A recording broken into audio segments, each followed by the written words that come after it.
안녕하세요. 저는 미국에서와 초등학교에서 영어를 가르치고 있는 30대 초반의 여성입니다. 이렇게 사연을 보내게 된 이유는 저에게 너무나 감사하고 기쁜 일들이 있어서 여러 사람에게 나누고 싶어서입니다. 어쩌면 사람들은 기적이라고도 할 수 있겠습니다.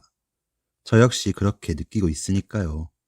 그래서 더 감사함을 느끼고 있고 그 마음을 우리 가족끼리만 담아두기엔 벅차기도 합니다. 그래서 모두에게 나누고 싶어서 이렇게 사연을 보내게 되었습니다.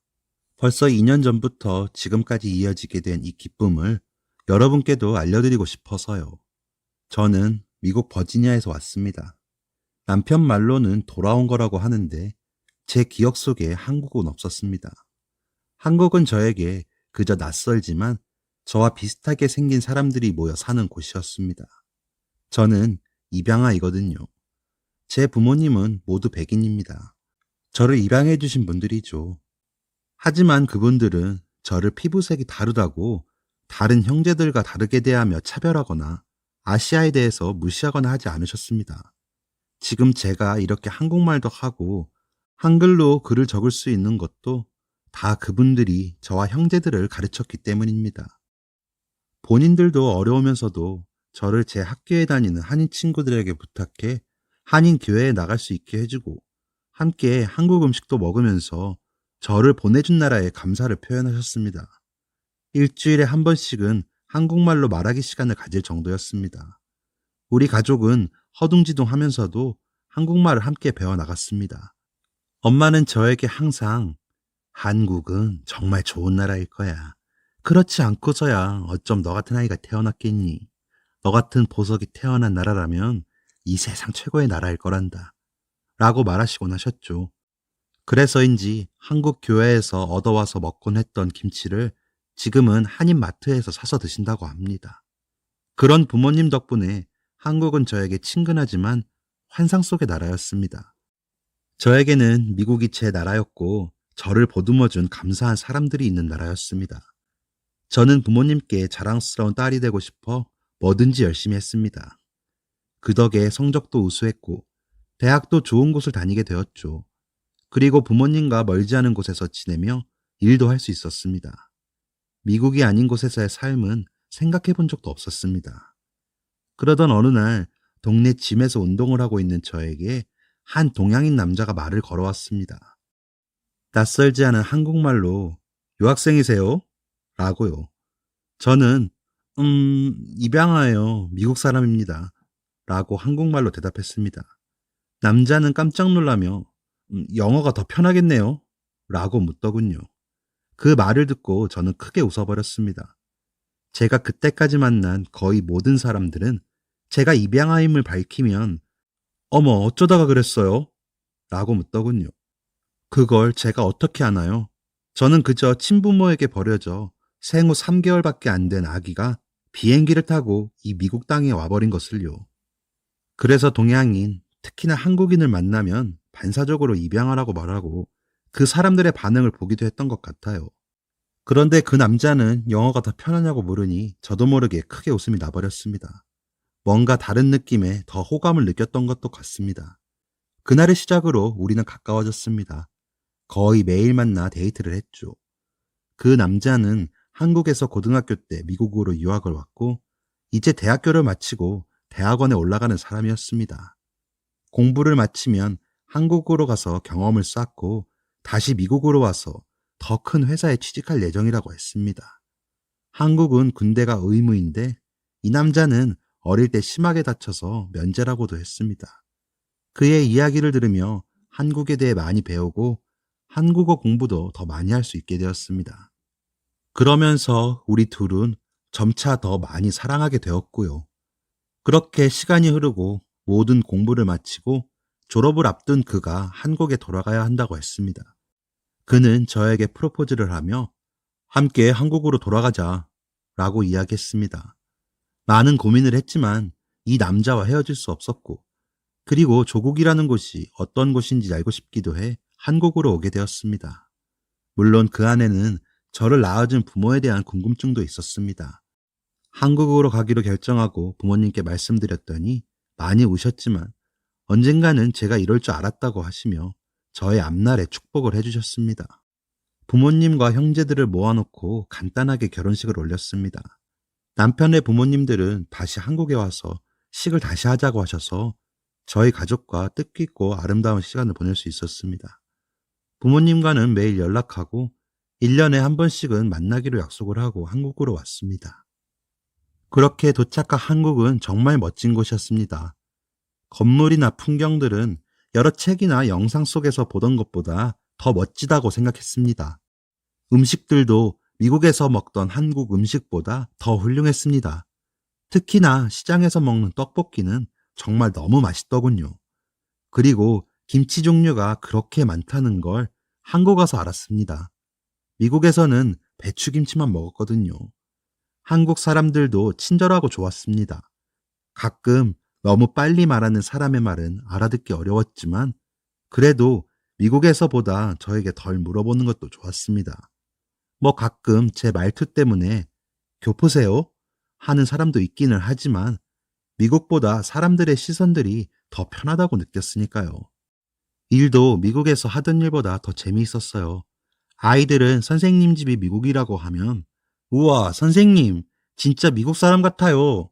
라며 제 수업을 즐거워했습니다. 그리고 한국 전통 혼례로 다시 결혼식을 했는데 한복이 너무 화려하고 알록달록한 것이 무척 좋았습니다.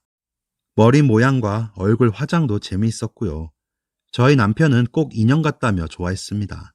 사진을 보신 저희 엄마는 꼭 귀부인 같구나 하시며 머리에 쓴 작은 모자 좀 미국으로 보내달라고 하셨어요. 인사동에 가서 제일 화려하고 예쁜 것을 골라 보내드렸는데 너무 좋아하셔서 다음에 미국 갈 때 한복도 사가기로 했었죠. 그렇게 한국에서의 생활은 낯선 것을 배우고 체험해보는 시간을 보내느라 정신없이 흘렀습니다. 물론 그 와중에도 가끔 저를 버리긴 했지만 부모라는 사람들도 여기 어디 살고 있질 않을까? 라는 궁금증이 없었던 것도 아닙니다. 하지만 두려움도 컸습니다. 찾았는데 다른 입양아들의 나쁜 경우처럼 저를 거부한다면 많이 상처받을 것 같았거든요. 남편은 당신이 원할 때 결정하자. 난 언제든 찬성이야. 라며 제 결정을 존중해 주었습니다.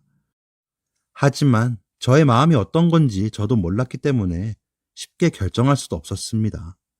매일 부모님과 통화할 때마다 미국으로 돌아가고 싶기도 하고 한국 부모는 날 사랑하지 않아 버렸다는 생각 때문에 더 그랬던 것 같습니다. 그래서 한국은 반갑고 즐거움이 많은 나라였지만 불안함과 괴로움도 가지게 하는 나라였습니다. 그러면서도 명절에는 남편의 고향 집으로 가 친척들과 모임을 갖는 것도 즐거움 중 하나였습니다. 시아버지가 한마을에 형제와 모여 살기 때문에 각 집을 쉽게 오고 가며 한국 전통을 배우는 일은 정말 재미있었거든요. 이번 추석 명절에도 모든 친척들을 만나며 그 즐거움을 즐기고 있었습니다. 그러던 중 남편의 사촌 중에 간호사가 있었는데 저에게 한번 보라며 유튜브 영상을 추천해 주더군요. 자기가 가끔 보는 채널인데 이 속의 주인공이 저와 너무 닮아서 신기했다고 하더군요. 이거 봐봐요. 너무 닮았죠? 이 사람이 아파서 살이 좀 더 빠져서 그렇지 표정이나 손짓 같은 게 너무 닮았어요. 라며 말이죠. 저는 유튜브 하는 사람들은 모두 웃기고 과장된 몸짓을 하는 거라 생각해 웃으며 영상을 보다가 깜짝 놀랐습니다. 정말 저와 너무 닮은 여자가 영상에 나오고 있었기 때문입니다. 순간 저도 모르게 영어로 욕이 튀어나올 정도로 말이죠. 집으로 돌아와서 그 여자의 영상들을 모두 찾아보았습니다. 그 여자는 굉장히 얼굴빛이 좋지 않았습니다. 그녀가 만들어 올린 유튜브 영상 내용도 아픈 경험을 이야기하는 내용이었습니다. 그녀의 병은 만성 신부전증인데 자주 병원을 가야 해서 병원으로 가는 이야기, 병원에서 4시간씩 투석받으며 치료하는 이야기, 병원에서 집으로 돌아오는 이야기, 약 먹는 이야기, 환자 식단에 대한 이야기 등등 본인이 겪고 있는 병에 대해 많은 사람들과 공감하며 병에 대해 알리고 있었습니다. 아픈 몸이긴 했지만 씩씩하고 밝게 지내는 모습에 여러 사람들이 응원하고 그녀의 행복을 빌어주는 댓글들도 달기도 했더군요. 그 영상을 보면 볼수록 마치 또 다른 제가 그 화면 속에 있는 것 같다는 느낌을 받을 정도로 그 여자와 저는 너무나 닮아 있었습니다. 그녀가 웃으면 저도 웃음이 나고 그녀가 힘들면 저도 힘든 것 같이 느껴지기도 하고 말이죠. 그녀와 저와의 인연이 단단한 줄로 엮여 있다는 생각이 들었습니다. 거울을 보며 화면 속의 그녀와 비슷한 포즈와 표정을 지어보니 정말 너무 닮았었기에 더 그런 생각이 들었는지도 모르겠습니다. 그래서 그 여자에게 유튜브 영상에 댓글을 남겼습니다. 혹시 형제나 쌍둥이가 있다고 부모님께 듣지 않았나요? 저는 미국에서 왔습니다. 입양아예요. 결혼하고 한국에 와서 살고 있는데 우연히 아는 사람의 소개로 영상을 봤어요. 저와 너무 닮아서 혹시나 하고 연락드립니다. 정말 장난 아니고 사기도 아닙니다. 괜찮으시면 답장 주시겠어요? 라고요. 그녀가 업로드한 마지막 영상이 6개월 전으로 표시되었기 때문에 불안한 마음도 컸습니다. 일주일이나 기다렸지만 연락은 오지 않았어요. 혹시나 그 여자가 잘못된 것은 아닐까? 혼자 지내는 것처럼 보였는데 안 좋은 일이 생긴 거면 어떻게 하지? 하는 걱정들이 생겨 안절부절하는 절 보던 남편은 그럼 우리 영상에 나오던 역에 가서 전단지라도 돌려볼까? 라고 이야기해 주더군요. 저는 1초의 망설임도 없이 예스라고 해버렸습니다. 먼저 제 사진을 담아 전단지를 만들었습니다. 그리고 안녕하세요. 저와 닮은 여성분을 알고 있나요? 그렇다면 저에게 알려주시겠습니까? 저는 그 여자를 아주 간절하게 찾고 있습니다. 그리고 혹시 나와 닮은 사람이 당신이라면 먼저 와서 말 걸어주세요. 우리 만나서 이야기해요. 라는 글도 덧붙였습니다. 마침 일하는 학교는 방학이었기 때문에 저는 크게 피켓까지 만들어 유튜브 방송에서 보면 나오던 그녀가 내리는 역에서 전단지도 돌리며 있기로 했습니다. 그녀가 병원 치료를 마치고 집으로 돌아간다던 그 시간에 맞춰서요. 코로나 때문에 모두 마스크를 써서 제가 그녀를 먼저 알아보기란 어려운 일이었습니다. 그저 그녀를 알고 있는 사람이나 그녀가 제 사진을 보고 알아봐주고 다가와주길 바라면서 묵묵히 기다리는 수밖에 없었습니다. 전단지도 열심히 돌리면서요. 집으로 돌아와 피곤해하는 제가 너무 열심히 하는 것처럼 보였는지 남편은 제발 빨리 나타나서 우리 셋이 고생 좀 덜했으면 좋겠네. 내가 도와줄 일 있으면 얘기해. 나도 다른 방법으로 찾을 수 있는지 알아볼게. 라며 응원을 해주기도 했습니다. 하지만 시간이 흐를수록 자신은 없어졌고 혹시 그녀의 상태가 너무 좋지 않아 늦은 걸까봐 초조해지기도 했습니다. 남편의 사촌에게 알아봐 달라고 해볼까 하는 생각까지 들 정도로요. 하지만 그것은 다른 사람들을 곤란하게 만들 수도 있는 일이었기에 그만두었습니다. 그렇게 5일 정도 간절한 마음으로 그 역에서 기다리고 있었습니다. 한 여자가 한동안 머뭇거리다가 제 피켓을 보며 제 앞에 서더니 마스크를 내려 얼굴을 보였습니다. 그녀였어요. 화면에서 보던 것보다 더 마르고 야위었지만 분명히 그녀였습니다. 그래서 저도 마스크를 내리며 혹시 잃어버린 형제가 있나요? 라고 물었습니다. 그러자 그녀의 눈이 커지면서 몰라요. 저는 고아라 친인 척도 아무도 없어요. 혹시 전에 댓글 달아주신 분인가요? 라고 묻더군요. 그래서 네, 맞아요. 제가 유튜브에 댓글을 남겼어요. 답이 없어서 이렇게 무례한 줄 알면서 찾으러 왔어요. 우리 너무 닮았네요. 그렇죠? 라고 답했습니다. 고개를 끄덕이며 그녀는 울고 있었습니다. 우리는 일단 자리를 그녀의 집으로 옮겨 많은 이야기를 나누었습니다. 병원에서 투석하는 시간이 더 길어져 더 힘들어졌다는 그녀는 편집할 기운이 없어 6개월 전부터 영상을 올리지 못했다고 했습니다. 그리고 댓글을 읽기는 했었지만 가끔 사람들이 장난을 치는 경우도 있었고 또 너무 힘든 자신의 삶에 어떤 기적이나 행운도 기대하지 않았기에 자신과는 상관없는 일일 것이라고 생각했었답니다. 그녀처럼 아담한 집은 너무 물건이 없어 쓸쓸해 보일 정도였습니다.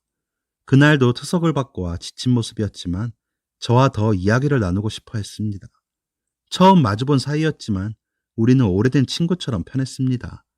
너무 닮아서 그랬던 건지 우리가 드디어 만나서 그런 건지 헷갈릴 정도로요. 이야기를 나누어 보니 그녀도 미국으로 입양을 갔었다고 해요. 하지만 어릴 적부터 잔병치레가 심해 자주 아프자 입양했던 양부모가 그녀가 4살이 되자 다시 한국으로 돌려보냈답니다. 버려진 것이죠. 그리고 한국의 어떤 보육원에서 지내게 되었다고 해요. 그리고 5살쯤 다시 한국 가정으로 입양이 되었으나 새 양부모는 아이 앞에서 자주 다투며 매일 큰 소리가 오가다가 결국 그들이 이혼하게 되면서 다시 보육원으로 보내지게 되었답니다. 그녀가 7살이 되었을 때 다시 보육원으로 돌아왔을 때 그녀는 너무 심하게 말라 있어 원장 수녀님께서 그녀를 보면서 펑펑 우셨다고 하더라고요. 그때 그녀가 원장 수녀님께 수녀님, 나 이제 아무데도 안 갈래요. 제발 저 보내지 마세요. 그랬답니다. 그 어린아이가 얼마나 마음이 아팠으면 그런 얘기를 했을지 상상조차 되지 않아 마음이 멍청해지는 것 같았습니다. 그 후로 그냥 보육원에서 쭉 자랐고 공부를 잘하진 못하고 사정도 어려워서 대학은 못 갔고 회사를 다녔다고 하더라고요. 그러던 중에 병이 발견됐고 그 후로 계속 아팠다며 참, 우린 이렇게 닮았는데 서로의 인생은 많이 다르네요. 라며 울더라고요. 마음이 너무 아팠습니다. 모르는 사람의 이야기여도 너무 슬프고 마음 아픈 이야기인데 나와 똑같이 생긴 사람이 이런 아픔을 겪고 살았다니 더욱 내 일처럼 마음이 아프고 슬펐습니다. 그리고 같은 나이에 이렇게나 닮은 얼굴을 가진 사람이 친형제라면 아마도 우린 쌍둥이일 거라며 우리는 우선 유전자 검사부터 하기로 했습니다. 그 다음날 만나 병원에 가서 머리카락도 뽑고 입안의 조직도 긁어내 결과를 기다렸다가 다시 만나기로 하고 우리는 다시 기다림의 시간을 보내게 되었습니다. 그러면서도 그녀가 잘 지냈는지 전화와 문자로 연락을 지속적으로 하였습니다.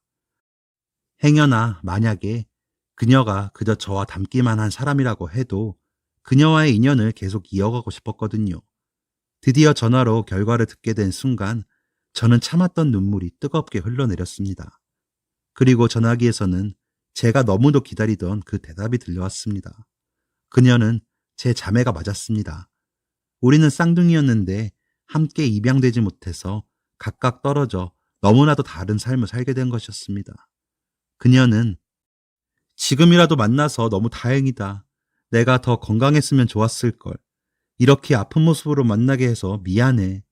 라며 울기만 했습니다. 그런 그녀를 안아주면서 저는 결심했습니다. 그런 내 자매를 그만 그 고통에서 구해주고 싶었습니다. 남편에게도 저의 뜻을 전달했죠. 남편은 한참을 고민하더니 당신이 좋다면 난 다 좋아. 하지만 당신의 건강을 해치는 건 싫어. 그러니까 당신 지금부터 운동도 많이 하고 좋은 것 많이 먹으면서 건강 관리를 2배로 한다고 나와 약속해줘. 라며 제 뜻에 동의해줬습니다. 그녀에게도 그 뜻을 전달했습니다. 바로 신장 이식 수술에 대해서요. 그녀는 공여자가 나타날 때를 기다리고 있지만 너무 오래 걸리는 일이라 거의 포기했다며 하지만 저까지 아프게 할까봐 겁이 난다며 절대 받을 수 없다고 했습니다. 하지만 저는 이제서야 우리가 겨우 만났는데 더 많은 일을 함께 해야 하지 않겠어? 우린 쌍둥이잖아. 너의 존재를 안 이상 너 없는 내 삶은 캄캄한 암흑일 거야.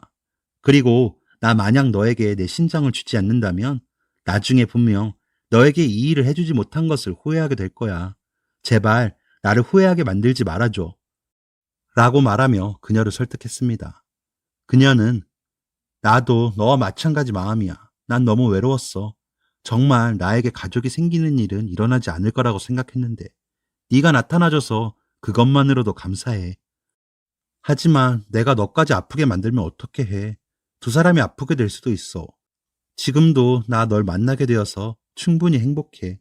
더 바라면 너무 욕심이잖아. 라며 울더군요. 하지만 모두가 행복하게 살자라는 저의 고집에 우리는 함께 병원으로 가 의사 선생님을 만나고 여러 검사를 했습니다. 우리는 쌍둥이답게 혈액도 같았고 적합도도 매우 높다고 했습니다. 그래서 수술하는데 아무 걸림돌이 없다며 의사 선생님도 기뻐하시더라고요. 그렇게 입원하고 수술을 했습니다.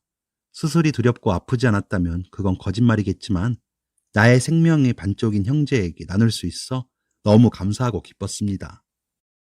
그래서인지 간호사님들이 놀랄 만큼 저희 회복 속도가 빠르고 수술 결과도 좋다고 하더라고요. 코로나로 병원에 오지 못하는 남편이 매일 전화로 보고 싶다라며 우는 척을 할 때면 좀 속상했지만 그녀와 나는 함께하지 못한 그동안의 시간들을 그렇게라도 온전히 보상받는 듯해서 좋았습니다. 드디어 퇴원을 하고 우리는 같은 약을 먹으며 회복해 나갔습니다. 그녀는 저희 집에서 가까운 곳으로 이사까지 했습니다. 몰라보게 건강해지고 있는 그녀를 보며 얼마나 좋았는지 모릅니다. 그녀가 건강해지며 약간의 살이 오르자 저와 더 닮아졌습니다. 서로 마주보기만 해도 웃음이 날 정도로 우리는 함께하는 시간이 아까울 정도로 행복했습니다. 30년이 넘게 헤어져 있던 제 형제였으니까요. 어느 정도 거동이 원활해지고 그녀와 전 해외 입양아들의 부모를 찾아준다는 단체로 향했습니다. 이젠 둘이 함께라 그런지 더 용기가 나기도 했고 두 아이나 그렇게 보내야 했던 사정도 궁금해지기도 했습니다. 여러 서류가 필요했고 우리의 머리카락도 다시 뽑고 다시 입안도 긁어냈습니다. 단체에서는 저희가 태어나자 시설에 보내진 것 같다며 출생 신고도 안 되어 있어서 부모님을 찾기가 쉽지는 않을 것 같다고 하셨습니다. 그래도 포기할 수는 없어 그 결과는 아직도 기다리는 중입니다.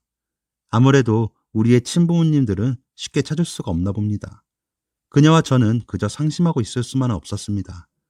그래서 여기저기 여행도 다니고 사진도 많이 찍었습니다. 그 사진들로 앨범을 만들어 이번 여름 휴가 때는 미국에 그녀와 함께 저희 부모님께 다녀오기도 했습니다. 저희 아버지께서는 그녀를 보시고 눈물을 흘리셨고 저희 어머니는 이런 보석이 하나가 아니었구나. 어서 와라. 나의 또 다른 보석아. 내가 딸이 하나 더 있었구나. 라며 꼭 안아주셨습니다. 부모님은 제 어린 시절 사진을 보여주셨고 그녀와 제가 챙겨간 앨범과 그녀의 어린 시절 사진 몇 장 되진 않아서 너무 슬펐어요. 들을 보여드리고 저희 둘의 닮은 점을 비교해보며 함께 웃고 울고 하는 시간도 가지며 더 가까워지는 시간을 가질 수 있었습니다. 수술에 대해서는 용감한 여전사 같다. 이제 둘이서 지구를 구할 것 같은데 라는 아버지의 말씀에 모두 함께 웃으며 끌어안고 따뜻함을 느끼기도 했습니다. 저의 형제들도 부모님 집에서 함께 만났는데 여동생은 저를 뺏긴 것 같아 마음은 아프다고 하면서도 너희는 만나지 않을 수 없는 운명이니 양보할게 라며 똑같이 생긴 또 한 명의 여자 형제가 생겨 좋다고 하더라고요.